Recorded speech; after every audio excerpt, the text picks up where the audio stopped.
Neat ಪ್ರಶ್ನೆ ಪತ್ರಿಕೆ ಹಗರಣ, ಧರ್ಮೇಂದ್ರ ಪ್ರಧಾನ್ ರಾಜೀನಾಮೆ ಕೊಡಬೇಕು ಅನ್ನುವಂಥದ್ದನ್ನ ಒತ್ತಾಯಿಸಿ ನಡೀತಾ ಇರುವಂತಹ ಪ್ರತಿಭಟನೆ.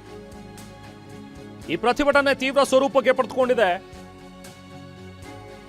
ಈಗಾಗಲೇ ಇವರನ್ನ ತಡೆಯೋದಕ್ಕೆ ಪೊಲೀಸರು ಹೆಚ್ಚಿನ ಫೋರ್ಸ್ ಅನ್ನ ಕೂಡ ಈಗ ಅಲ್ಲಿ ಸ್ಥಳದಲ್ಲಿ ನಿಯೋಜನೆಗೊಳಿಸಲಾಗಿದೆ.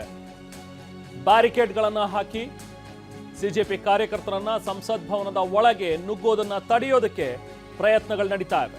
ಜೊತೆಗೆ ಅಶ್ರುವಾಯು ಪ್ರಯೋಗ ಮಾಡಿದ್ದಾರೆ. ಇದಕ್ಕೂ ಜಗ್ಗದ ಪ್ರತಿಭಟನಾಕಾರರು ನುಗ್ತಾ ಇದ್ದಾರೆ. ಬ್ಯಾರಿಕೇಡ್ಗಳಿಗೆ ವೆಲ್ಡಿಂಗ್ ಮಾಡಿ ಒಂದೊಂದು ಬ್ಯಾರಿಕೇಡ್ಗಳಿಗೆ ಎಲ್ಲ ಲೈನಾಗಿ ವೆಲ್ಡ್ ಮಾಡಿ ನಿಲ್ಲಿಸಿದ್ದಾರೆ. ತಳ್ಳಿದ್ರೂ ಕೂಡ ಬೀಳಬಾರ್ದು, ಅಷ್ಟು ಮಡಿ ಗಟ್ಟಿ ಇರಬೇಕು ಅನ್ನೋ ರೀತಿಯಲ್ಲಿ.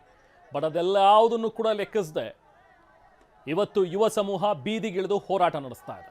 ಬರೀ ಜಂತರ್ ಮಂತರ್ ಬಳಿ ಮಾತ್ರ ಅಲ್ಲ, ದೇಶದ ಬೇರೆ ಬೇರೆ ಭಾಗಗಳಲ್ಲೂ ಕೂಡ ಪ್ರತಿಭಟನೆಗಳು ನಡೀತಾ ಇದೆ.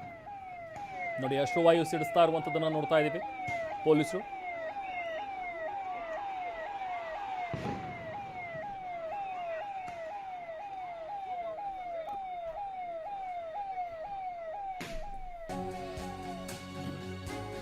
ಇನ್ನು ದೆಹಲಿಯಲ್ಲಿ ಮತ್ತಷ್ಟು ಉದ್ವಿಗ್ನ ಪರಿಸ್ಥಿತಿ ನಿರ್ಮಾಣವಾಗಿದೆ.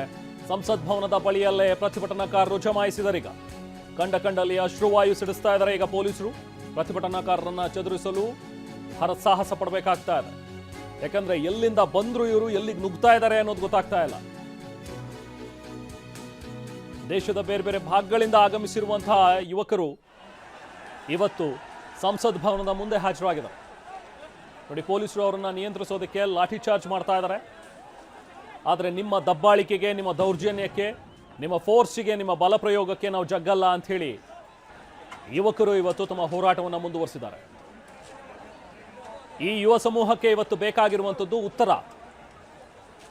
ಅವರು ಎತ್ತಿರುವಂತಹ ಪ್ರಶ್ನೆಗಳಿಗೆ ಕೇಂದ್ರ ಸರ್ಕಾರ ಉತ್ತರ ಕೊಡಬೇಕು. ಉತ್ತರದಾಯಿತ್ವವನ್ನು ಹೊತ್ತಿರುವಂತಹ ಸಚಿವರು ಇದಕ್ಕೆ ಉತ್ತರ ಕೊಡಬೇಕು. ರಾಜೀನಾಮೆಗೆ ಒತ್ತಾಯವನ್ನ ಏನು ಮಾಡ್ತಾ ಇದ್ದಾರೆ, ಅದಕ್ಕೆ ಸ್ಪಂದಿಸಬೇಕು ಈಗ ಸರ್ಕಾರ.